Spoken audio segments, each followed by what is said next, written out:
Swalwell is not qualified to become governor or even to run.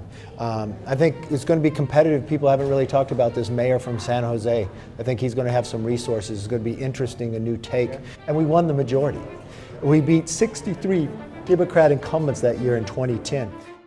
I always remember sitting across from the president and others as majority leader. You've got much more power. The number one attribute if you'll be successful is perseverance. We're standing next to a man that had perseverance. In 2002, he was elected to the California State Assembly, and before that session had ended, his fellow Republicans made him their leader. When he was 22, he applied for an internship at his local district in the House. He was rejected. 20 years later, he was sworn into that very seat. Ladies and gentlemen, with me today is the 55th Speaker of the House of Representatives, Kevin McCarthy. Mr. McCarthy, welcome. I want to first start off with your tenure as whip. How do you end up contesting in the whip election? Well, the whip election, I got elected in my third term to be the majority whip. And it was an interesting time because we had just won the majority back. It was John Boehner, the Speaker, Eric Cantor, as the majority leader. And I learned a great deal because we just brought in about 90 new members. So it was a way of also teaching them and how did we work together as a team. We made some really good accomplishments to achieve. And so, if I remember correctly, you're in the GOP steering committee as soon as you're sworn into the House. As a freshman. And so, what do you think that brought to your tenure as well? You know, well, the steering committee is interesting because it's a select group of people. I was the representative for the freshmen. I get elected with my class. And this committee decides who gets on what committee, who becomes committee chairs. It let me understand the inner workings and also really from the old book, Good to Great, getting the right people on the bus, how to build a stronger team. And those years inside, I was in the steering committee the entire time, taught me when I became leader how to get the right people in the right places. It really gave us greater synergy and enjoyment. And I want to talk about that leadership experience that you brought to the House. You were elected to the Assembly, and you instantly become majority leader. How does that happen? Well, it was minority leader because we were in it. I was the first freshman to ever get elected leader. And what was unique in that, we then recalled our governor, Gray Davis, and elected Governor Arnold Schwarzenegger. And a lot in California happens by what is called the Gang of Five, the four leaders and the governor. So it helped me get educated on big issues because in California, it's a nation in itself. So some of the challenge and battles we had there were really preparing me for inside Washington. And it was a great lesson on how to make a much better agreement, how to get the conservative message moved further. And having Arnold Schwarzenegger was a great advantage as a governor, but actually being his friend and advocate in those meetings. Well, I want to talk about California. This is a quote from the New York Times. It's not unusual for Washington lawmakers to take an interest at affairs back home, but few match Mr. McCarthy's fascination in the details concerning the issues confronting his own state. Now, I have to ask you, Hilton or Bianco, who's your pick? I liked the competition of it. I want to see them both compete, and I want to see who has the very best ideas. I applaud them both for running. This is a big challenge. I think we're going to see something much different. I think on the other side, you know, Swalwell is not qualified to become governor or even to run.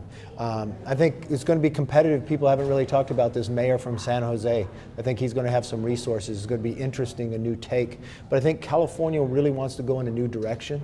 So if Hilton Bianco really lay out a clear message, there is an opportunity, a window. I want to touch on that. Just a couple months ago, we were here with Karl Rove, and he says that he thinks the Democrat pack is so crowded that with the way our primaries work, we could have two Republicans in the top. You know the state speaker. What do you think could happen? Well, this top two system allows that to happen. If they dilute so much and they all stay in the race, there is a possibility. But both of Hilton and Bianco have to run a very good race to make that happen. And we've got to make sure we get all the Republicans out to vote. And now I want to go back to your time in the House. So off camera, we were talking about Speaker Gingrich. Yes. And he had his Go Pack initiative, which is really how he got the good candidates out. Now you and Leader Cantor and Paul Ryan. Mr. Ryan, you guys had the young guns going on. So could you talk about that a little bit? Well, when I came in as a freshman, we had lost the majority, and no Republican defeated a Democrat incumbent. It frustrated me. And Weekly Standard did a story on the three of us and called us the young guns. And I got the other two together and I said, let's build this further and I'll go out and recruit. And the next cycle we lost some seats, but we beat Democrat incumbents. Then the third cycle I was the recruitment chair and we won the majority. We beat 63 Democrat incumbents that year in 2010. And it was really the young guns helped candidates improve, actually taught the donors who were the good candidates so they didn't waste their money. We focused early. We had members themselves, helped others.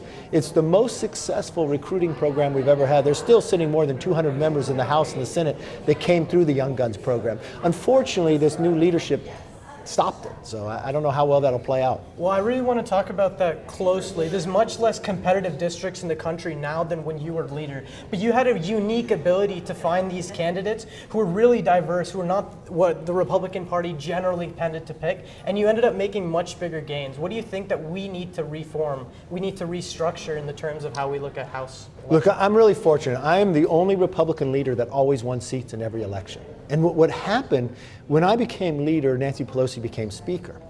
We won 4 years later the majority by 5 seats. We actually picked up 5 more seats in California without redistricting. And we elected the most Republican women and the most Republican minorities. We didn't start out that way. We just found better candidates with a better message, and we were able to fund them. And we competed against Democrats. We beat the Democrat campaign committee chairman while he was running for re-election in New York.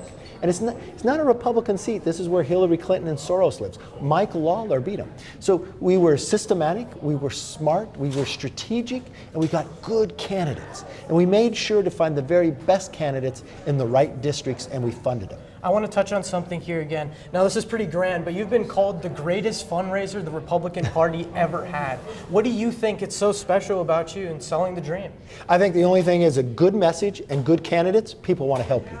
And as you win, you build credibility with others. You prove you can beat them in the right message, and it incites people to join. It's not about one person, it's about joining a movement. And we had a really strong ability to do that. So we've gone over the electoral weapon that Kevin McCarthy is, but I want to go back to your leadership within the House. This is from David Firestone in the New York Times. Kevin McCarthy is running hard for majority leader, but except for the big office and the security detail, the power and the glory, it's hard to know why he really wants the job. Like I said, this is David Firestone from the New York Times. Why'd you want majority leader?